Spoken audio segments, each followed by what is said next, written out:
Ну что, погнали в Париж, расскажу про наше 6-дневное путешествие и, конечно, поделюсь, сколько мы потратили на эту поездку с моей дочуркой. Если бы вы знали, сколько мы пересобирали эти чемоданы. Март — это такой коварный месяц, когда не знаешь, какие вещи брать. Теплые или уже можно рискнуть с легкими. Кстати, я такая внимательная, что пока мне не сказали, я не заметила, что на моей футболке не просто какие-то буквы в рассыпную, а надпись «Париж». Ну, очень символично.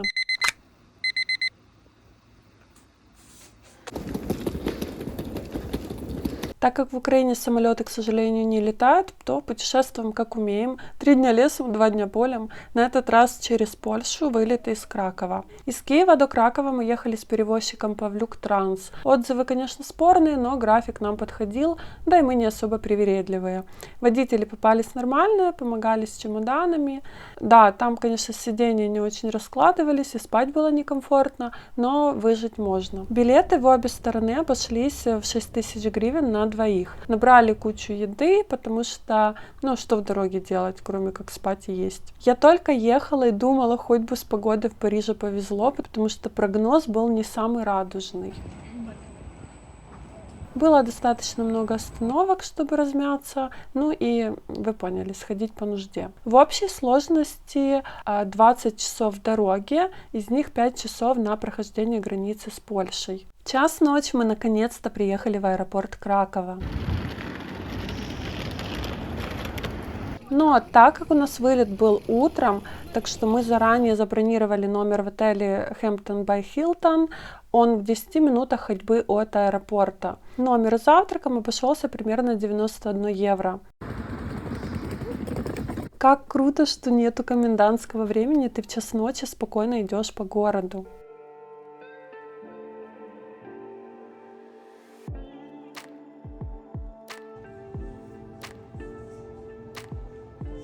И супербыстрый рум-тур, мы в номере уже и очень сильно устали.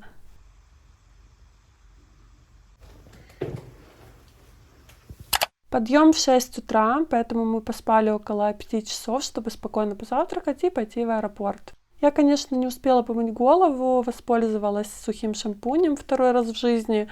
Не знаю, мне кажется, он не особо помогает, но подружка сказала, что я просто мало его пшикаю себе. Кстати, берите с собой весы для багажа, у нас был лимит по весу, и я не знаю, каким магическим образом вес чемодана менялся после перекладывания легких вещей. Мы так переживали, чтобы не было перевеса в 10 килограмм. И моя любимая чистилка для одежды тоже must-have в поездке. После завтрака мы потопали в аэропорт.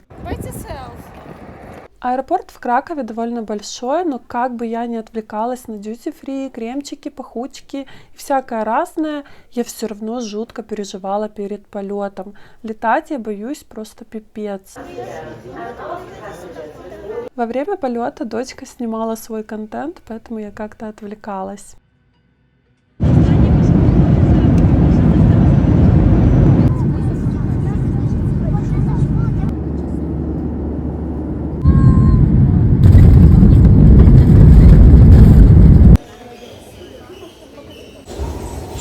Ухватишь?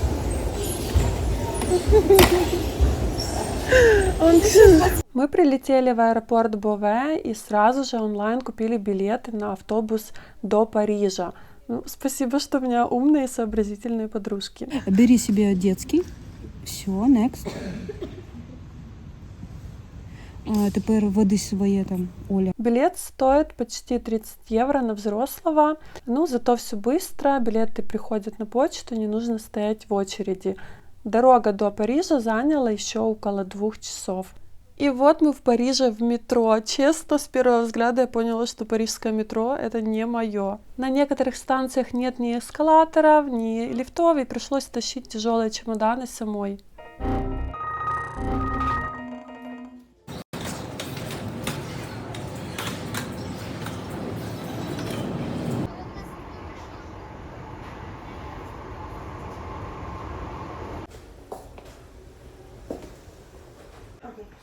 Boiler, what else?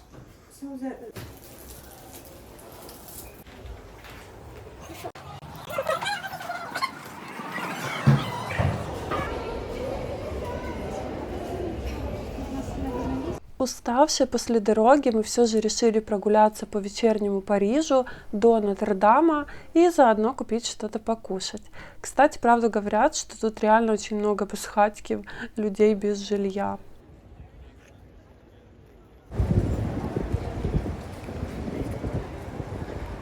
Когда ты сонный и уставший, ты вообще ничего не соображаешь, кто ты, где ты, куда попал. Но Нотр-Дам меня впечатлил, особенно с этой вечерней подсветкой. Я просто не знаю, я не знаю, как они это делают. Ну просто миллиметры. Ну как так можно парковаться?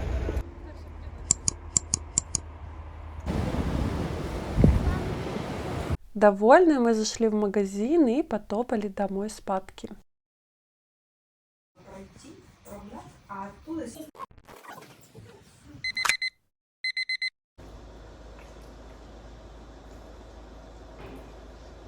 Это наше первое утро в Париже.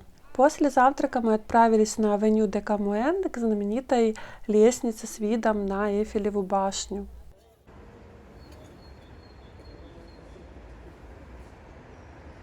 Утро было очень тихим, наверное, из-за тумана людей было очень мало. Башню почти не было видно, и первое впечатление немного подпортилось, но кадры получились невероятно атмосферными благодаря классической парижской архитектуре, особенно этой лестнице. Дальше мы направились к мосту Бир-Хакейм, одному из самых фотогеничных мест Парижа. Вид на башню через Сену, металлические опоры моста. Это место очень часто мелькает в разных фильмах и клипах. Даже в пасмурную погоду кадры получились просто волшебными.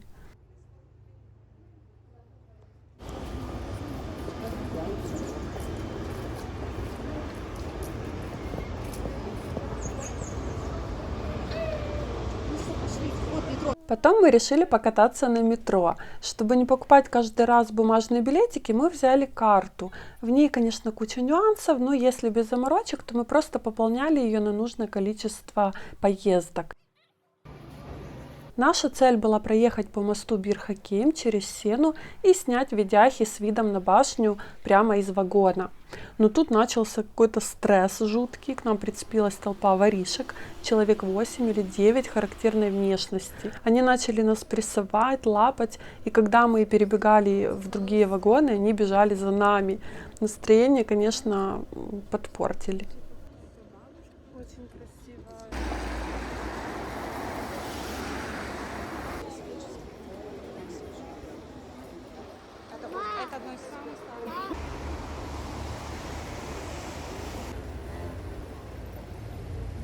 Чтобы поднять себе настроение, мы купили всяких вкусняшек и отправились в Люксембургский сад.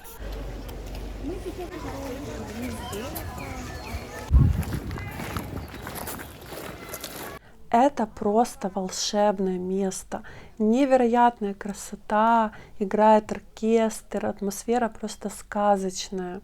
Я, правда, элегантно бегала с пакетом мусора в руках, потому что мусорников тут просто нет. Позже я прочитала, что это из соображений безопасности.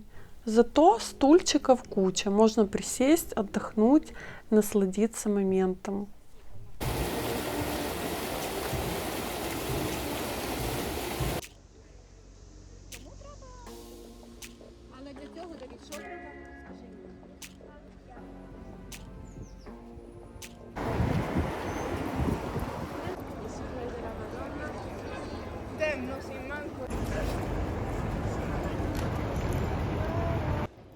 Следующая точка — Триумфальная арка.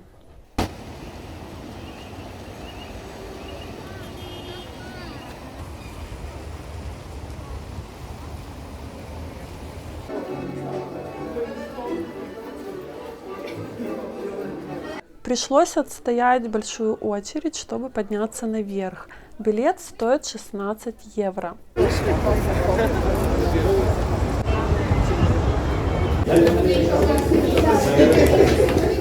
Круговая лестница оказалась какой-то бесконечной, ноги устали жутко. Но когда открылся вид на Париж, всю усталость как рукой сняло.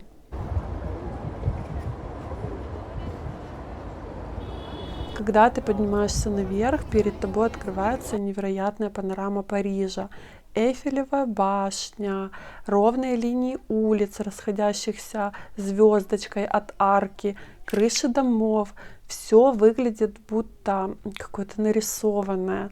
С этой высоты Париж кажется еще более таким величественным и гармоничным.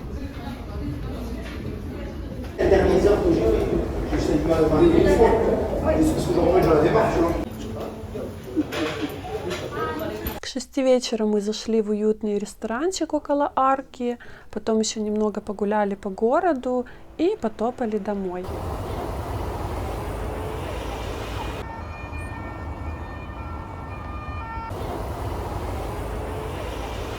Подружка, кстати, молодец, взяла с собой египетскую мазь. Грех было не намазюкать себе колени, ведь завтра нас ждет еще более насыщенный день.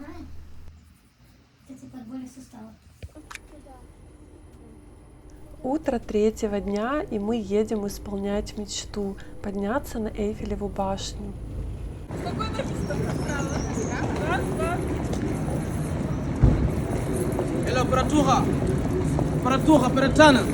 Около башни мы сразу заметили воришек, уже других, но той же знакомой внешности. Они ходят с картонкой и ручкой, делают вид, что немые, просят что-то заполнить, а сами в это время гладят вас по руке и незаметно тырят ценные вещи.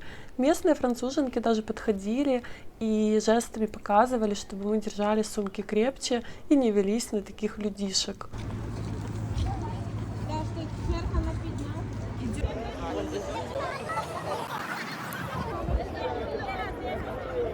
Мы, конечно, протупили и не купили билеты онлайн, так что простояли в очереди, чтобы подняться на лифте 2 часа. А я еще молодец, обула ботфорты на каблуках, чтобы усложнить себе жизнь. Билет на одного взрослого стоил почти 36 евро.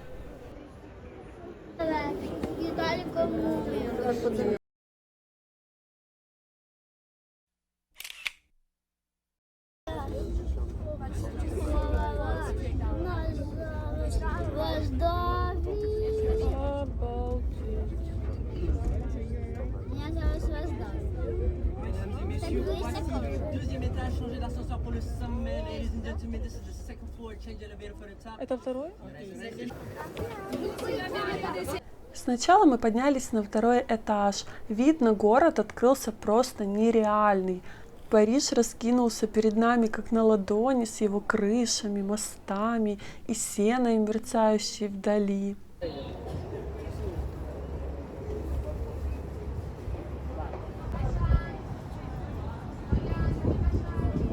А потом мы поднялись уже на 3-й этаж, это 280 метров над землей.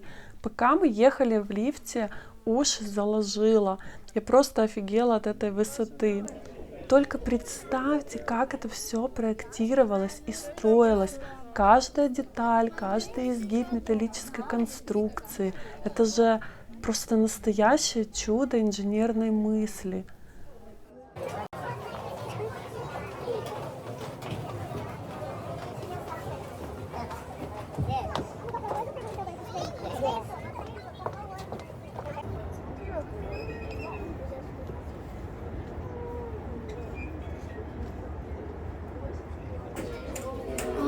Это их здание по сравнению с Эйфелевой башней. Стритом в конце есть.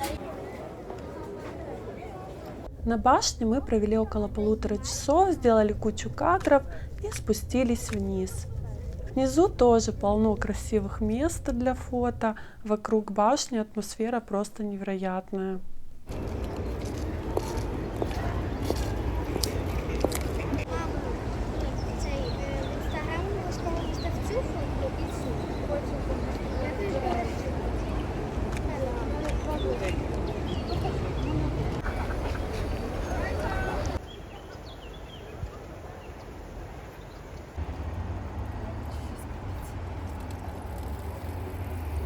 Дальше мы направились к Александровскому мосту. По дороге нас чуть не сбил велосипедист, который несся по тротуару. Было, конечно, не очень прикольно. Камилу тоже чуть не... Что это было? Жадалия, за ним побігли, за приносом.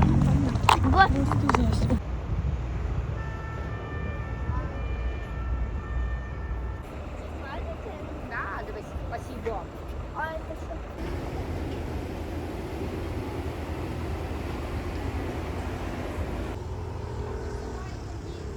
Хотели зайти в Малый дворец, но, как назло, был понедельник, и он был закрыт. Покушали в ближайшем ресторанчике, правда, кто что.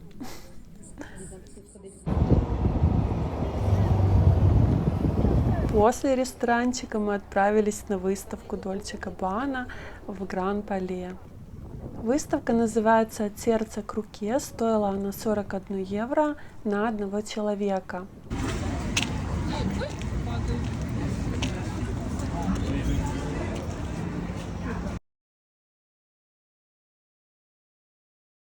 Гран-Пале сам по себе это такой архитектурный шедевр, и это еще больше усилило впечатление о выставке. С первых шагов становится ясно, что это не просто выставка, а театральное шоу, путешествие по мирам, где встречаются итальянская страсть и высокая мода.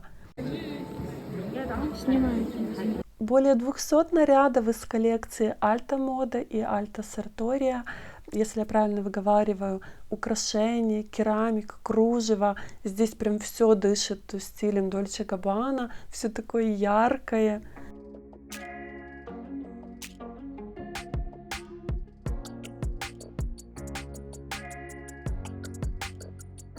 Первый зал, кстати, назывался Handmade, это ручная работа. Там было видно все, за что любят Дольче Габбана, вот этот кропотливый труд мастеров, внимание к деталям. Ты не просто смотришь, ты будто заглядываешь в душу ателье. Залы сопровождались оперной музыкой и сицилийскими мелодиями.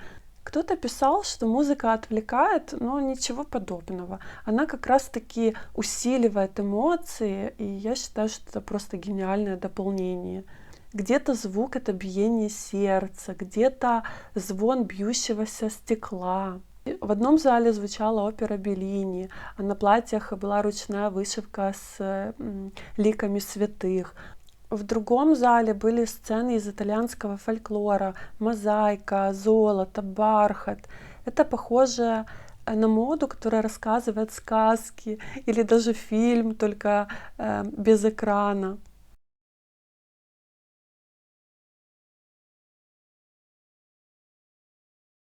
Особое внимание, конечно, не уделяют деталям: сумки, туфли, ювелирные украшения. Кому-то может показаться, что всего как-то слишком много: золота, кружева, музыки, атмосфера давит, людей очень много. Но, с другой стороны, это же и есть Дольче Габбана, они никогда не играли в минимализм.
Вот такое вот маленькое окошко я вам показала в мир Дольче и Габбана. После выставки мы устроили небольшой перерыв, перекусили, делясь впечатлениями, а потом просто гуляли и наслаждались видом на вечернюю Эйфелеву башню. Ровно в полночь она вдруг вспыхнула огнями, сверкающими, как драгоценности.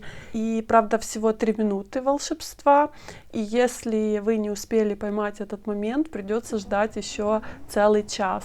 И знаете, в этом ожидании тоже есть что-то особенное, словно город сам учит тебя быть каким-то терпеливым, чтобы уметь ценить красоту. В следующей главе вас ждет совсем другой Париж с другими локациями, сказочной атмосферой и маленькой мечтой, которая стала реальностью. Так что до встречи!